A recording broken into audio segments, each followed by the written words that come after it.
আমি lieutenant commander Mohammad Afzal Alam, অধিনায়ক বানৌজা বিষখালী, আপনাদের সবাইকে সশস্ত্র বাহিনী দিবস উপলক্ষে স্বাগত জানাচ্ছি। আপনারা সবাই জানেন 21শে নভেম্বর আমাদের সশস্ত্র বাহিনী দিবস আমাদের সামরিক বাহিনীর জন্য অত্যন্ত গুরুত্বপূর্ণ একটি দিন।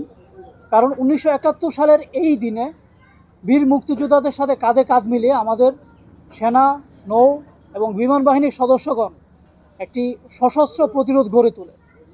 উক্ত প্রতিরোধের অংশ হিসাবে বাংলাদেশ নৌবাহিনীর বীর নৌ কমান্ডোগণ অপারেশন জ্যাকপট নামে একটি নৌ কমান্ডো অপারেশন পরিচালনা করেন।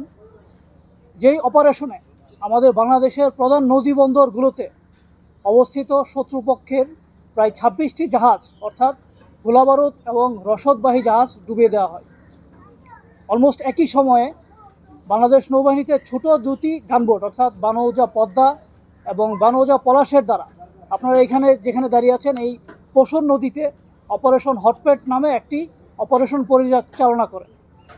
উল্লেখ্য যে উক্ত দুইটি অপারেশন অর্থাৎ অপারেশন জ্যাকপট এবং অপারেশন হটপেট পরিচালনার মাধ্যমে বাংলাদেশ নৌবাহিনীর অকুতোভয় সৈনিকেরা শত্রুপক্ষের রসদ সরবরাহ অর্থাৎ যেটাকে আমরা লজিস্টিক সাপ্লাই চেইন বলি এবং শত্রুপক্ষের মনোবল সম্পূর্ণরূপে ধ্বংস করে দেয়, যার ফলে 21শে নভেম্বর হতে মাত্র 25 দিনের ভিতরে বাংলাদেশ তার চূড়ান্ত বিজয় অর্জন করে।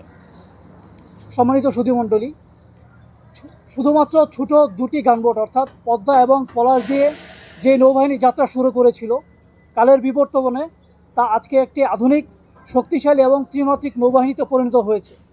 ইতিমধ্যে আমাদের নৌবাহিনীতে যোগ হয়েছে অত্যাধুনিক ফ্রিগেটস, করভেটস, নেভাল এভিয়েশনস, ইউএভি এবং ড্রোনস, সাবমেরিনস, হাইড্রোগ্রাফি ডিপার্টমেন্ট সহ অন্যান্য স্টেট অব দি আর্ট এবং কাটিং এজ টেকনোলজি। এরই ধারাবাহিকতায় আপনারা আমার পিছনে দেখতে পাচ্ছেন বাংলাদেশ নৌবাহিনী পরিচালিত এবং খুলনা শিপইয়ার্ডে নির্মিত বাংলাদেশ নৌবাহিনীর সবচেয়ে নতুন এবং আধুনিক যুদ্ধজাহাজ বানৌজা বিষখালী। এখানে উল্লেখ্য যে বানৌজা বিষখালী জাহাজটি গত বছর অর্থাৎ 2024 সালের 20 নভেম্বর বাংলাদেশ নৌবাহিনীতে আনুষ্ঠানিকভাবে কমিশন লাভ করে। বিগত এক বছরে অর্থাৎ কমিশনের পর হতে এখন পর্যন্ত আমাদের এই জাহাজ আমাদের বিস্তীর্ণ জলসীমায় আমাদের সার্বভৌমত্ব রক্ষাসহ অবৈধ মৎস্য আহরণ প্রতিরোধে বিশেষ এবং উল্লেখযোগ্য ভূমিকা পালন করেছে এবং ভবিষ্যতেও উক্ত কাজের ধারা চলমান রাখতে বাংলাদেশ নৌবাহিনী তথা বানৌজা বিষখালী বদ্ধপরিকর। পরিশেষে আমি বলতে চাই, আজকে আমাদের এই জাহাজ পরিদর্শনের মাধ্যমে এখানে দেখতে পাচ্ছেন অনেকেই এসেছেন যারা আগে নৌবাহিনী জাহাজ সম্পর্কে পর্যাপ্ত আইডিয়া ছিল না।